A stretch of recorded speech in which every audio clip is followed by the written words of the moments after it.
অষ্ট চাল অষ্ট দুর্বা কলস পাত্র ধুয়ে শোনো সবে ইতুর কথা ভক্তিযুক্ত হয়ে।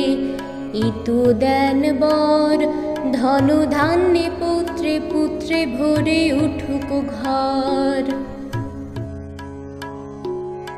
এক গ্রামে ছিল এক ব্রাহ্মণী ব্রাহ্মণ, বহু কষ্টে ভিক্ষা করে কাটাত জীবন। অন্য ঝুম্ন নামে তাদের দুই মেয়ে ছিল, পিঠে খেতে ব্রাহ্মণেরও মনে সাধ হলো।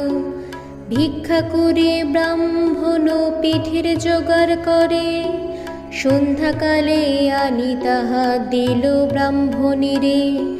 রাত্রিতে ব্রাহ্মণী পিঠে